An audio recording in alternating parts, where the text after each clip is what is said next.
शिवरात्रि के दिन मेरे मंदिर में दिया लगाएगा या बेलपत्री के पेड़ के नीचे जो दीप प्रज्वलित करेगा, उसके घर में लक्ष्मी सदा के लिए विराजमान रहेगी।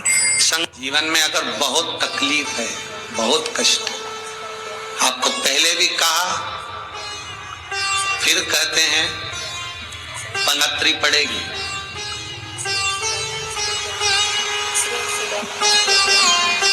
जो माघ महीने में शिवरात्रि पड़ती है, उससे भी प्रबल शिवरात्रि। ये शिवरात्रि 19 वर्ष के 2 बार गैप करने के बाद 183 वर्ष के बाद आए, और 183 वर्ष के बाद फिर इसमें की शिवरात्रि प्राप्त होगी। और 183 वर्ष किसने देखे? कौन ने देखे? और निवेदन करूंगा, अगर जिंदगी में थोड़ी सी तकलीफ है, दुख है, कष्ट है, परेशानी है, तो उस शिवरात्रि को हाथ से मत जाने दो। शिवरात्रि को आपको पहले भी कहा कि क्या क्या वस्तु भगवान शंकर को हम रात्रि के समय पर चढ़ा दें, जिससे हमारा रोग समाप्त हो जाए, हमारी बीमारी समाप्त हो जाए, हमारे जीवन में सुख समृद्धि लक्ष्मी आ जाए। वो समर्पण का भाव। और शिवरात्रि आने में देरी है, और आपके जीवन में बहुत कष्ट है, बहुत कष्ट। महाराज 5 कमलगट्टे, 5 बेलपत्र तांबे के लोटे में जल भरकर रख लीजिए। सीधे हाथ पर उस कलश को रखो जिसमें 5 कमलगट्टे और 5 बेलपत्र रखिए। श्री शिवाय नमस्तुभ्यम शिव महापुराण का मूल मंत्र, जैसे भागवत का मूल मंत्र है ओम नमो भगवते वासुदेवाय। शिव महापुराण का मूल मंत्र है श्री शिवाय नमस्तुभ्यम। इस मंत्र का 5 बार स्मरण कर कर आपको जो तकलीफ है उसको हृदय चित्त से धरकर मस्तक से कलश को लगाकर किसी एकांतेश्वर महादेव पर, एकांतेश्वर महादेव मतलब अपने गांव से, नगर से, शहर से जो बाहर खेड़े में हो, बिल्कुल बाहर, जिस शिवलिंग पर कोई पूजन करने ना जाता हो, एकांत में बैठे हो, जंगल में बैठे हो, कहीं किसी वृक्ष के नीचे विराजमान हो, ऐसे एकांतेश्वर महादेव पर अपनी कामना कर कर वो जल समर्पित कर दो। 1 बेलपत्र, 1 कमलगट्टा उठाकर अपने घर पर लेकर आ जाओ। जो तकलीफ बहुत ज्यादा हो रही है, 5 दिन में आपको मालूम पड़ जाएगा, 5 दिन में अंतर आ जाएगा। शिव का अनुमोदन करो, शंकर का स्मरण करो। महाराज ये अश्विन का जो अधिक मास है 183 वर्ष के बाद वापिस आएगा। योग, ये योग पहले मिल जाता 19 वर्ष में, पर अब मिलेगा 183 वर्ष।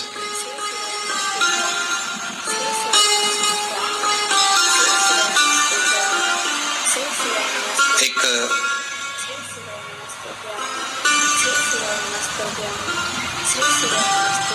किन्हीं माता जी का एक प्रश्न था, वो ध्यान में नहीं आ रहा है वो कहाँ से थी, कि उन्होंने प्रश्न किया था, व्हाट्सएप पर लिखा हुआ आया था कि उनके घर में कोई बहुत ज्यादा बीमार पड़ा हुआ है और बहुत बुजुर्ग है, लगभग 90-95 साल की हैं, और शरीर गल गया, शरीर में अब कीड़े पड़ रहे हैं। सिस्टर को बुलाते हैं, डॉक्टर को बुलाते हैं, तब उनको साफ करते हैं, शरीर इतना गल चुका है। उसके लिए क्या करना चाहिए?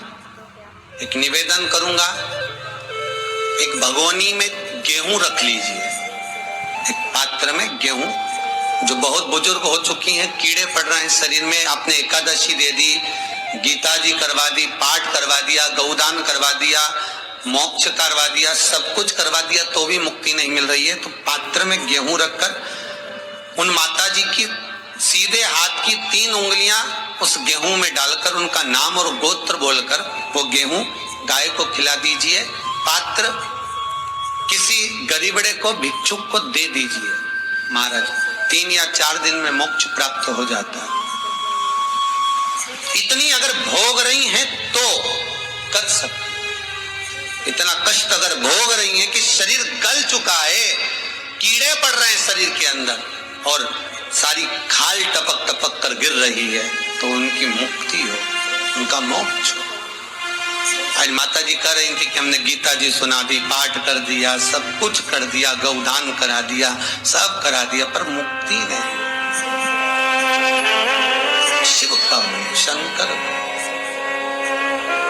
मेरे बाबा विश्वनाथ का स्मरण करो, मिलेगा था। फिर निवेदन करूंगा, ब्रह्मा ब्रह्मलोक में रहते हैं, भगवान विष्णु बैकुंठ में रहते हैं। मृत्यु लोक का अगर कोई देव है तो वो महादेव है। पृथ्वी का अगर कोई देवता है तो वो देव अधिदेव महादेव है। पर हमारी आदत है, हम पड़ोस की काकी आती है तो उसको प्रणाम करते हैं, मासी सास आती है तो उसको नमन करते हैं, चाची सास आती है तो उसको नमन करते हैं, और घर में सास बैठी रहती है उसको कभी नमन नहीं करते। आदत है ना हमारी। दूसरों को तो हम प्रणाम कर लेंगे पर घर की सास को नमन नहीं कर पाते। उसी तरह हम भगवान विष्णु का स्मरण कर रहे हैं, ब्रह्मा का स्मरण कर रहे हैं, सारे 33 कोटि देवताओं का स्मरण कर रहे हैं, पर भूलोक का इस देव अधिदेव महादेव का हम कितना स्मरण कर रहे हैं। हम तो भगवान शंकर के मंदिर में भी जाते हैं तो छल करते हैं। गए मंदिर में, वहां का लोटा उठा लिया, पानी भर लिया, शंकर जी को चढ़ा दिया, लोटा दूसरे का, पानी दूसरे का, मंदिर भी दूसरे का, पानी चढ़ा दिया बस। और इतनी सात्विकवान सिर पे पल्लू मल्लू लेके ऐसे पानी चढ़ाए, शंकर भगवान भी सोचे काय को नौटंकी करे रे, काय को नाटक करे। पानी दूसरे का, लोटा दूसरे का, शंकर जी पे चढ़ा रही। अगर शंकर को जल चढ़ाना है तो घर से लेकर जा, लोटा भी घर से लेकर जा, और अगर मंदिर का पानी लिया है, मंदिर का लोटा लिया है तो 1 रुपए लोटे का किराया, और 1 रुपए जो लाइट जली, पानी भरा जिस पुजारी ने, उसका 2 रुपया दान पेटी में डाल, तब जाकर तो शंकर को पानी चढ़ाएगी, तब शंकर उस जल को स्वीकार करता है। किसी की लगी लगाई थाली मिल जाए पूजन की और तुम सिर पे पल्लू लेके कुंकू चावल रोली बोली सब चढ़ा दो, और बेचारी वो बाद में आए तो देखे तो यहाँ सब साफ, तो क्या भगवान स्वीकार करेगा? भगवान ऐसा स्वीकार नहीं करे। हे निवेदन है, बरसाती मेंढक मत बनो रे, अच्छे से सेवा करो, थोड़ी करो पर अच्छी करो, घर से पानी लेकर जाओ।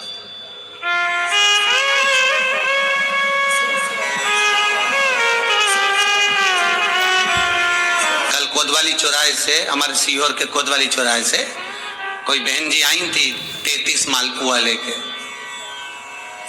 कहे गुरुजी संकल्प करा दो। हमने कहा पानी लाओ, तो क्या तुम्हारे यहाँ नहीं है? हमने कहा हमारे यहाँ तो कुआं है। या चावल लाओ, तो क्या गुरुजी पूजन मंडप में होंगे ना चावल जरा सा। हमने कहा वापिस घर जाओ, निकलो। कितनी बार भागवत सुनी, राजा बलि के दरवाजे पर वामन भगवान खड़े हैं। राजा बलि वामन भगवान से कहता है प्रभु आपके एक हाथ में छत्र है, दूसरे हाथ में कमंडल है। तो राजा बलि कहता है आपके कमंडल का जल दे दो, मैं संकल्प छोड़ देता हूं। वामन भगवान कहते हैं राजन अगर मेरे कमंडल का जल लेकर तू संकल्प छोड़ेगा तो वो संकल्प मान्य नहीं होगा, तुझे स्वीकृत नहीं होगा। किसी की लगी लगाई थाली में से कुंकू चावल चढ़ा दोगे तो कुछ मिलना है क्या? अरे बोलो तो। विष्णु पुराण में तो यहाँ तक लिखा है कि किसी का लगा हुआ दिया, किसी का दिया मंदिर के अंदर रखा था, तुमने अपना डब्बा खोलकर बत्ती निकाल कर उसके दिए में रखकर जला दी और सोच रही है कि मेरा खूब बड़ा काम कर दिया, तो उसका तो फल ही नहीं मिला। विष्णु पुराण कह रही है खुद का दिया, खुद की बाती, खुद का दीप अगर जलाती तो फल मिलता। किसी मंदिर में तुम रोज डब्बी लेकर जाओ, बत्ती लेकर जाओ, मना नहीं है, पर उस मंदिर में पहले से 5 दिए, 7 दिए, 11 दिए तुम रखा रहो तो जलाओ। दूसरे के रखे हुए दिए में 50 बार बाती जला कर आना, उसका कोई फल नहीं मिलने वाला, उसका कोई फल नहीं हमारा।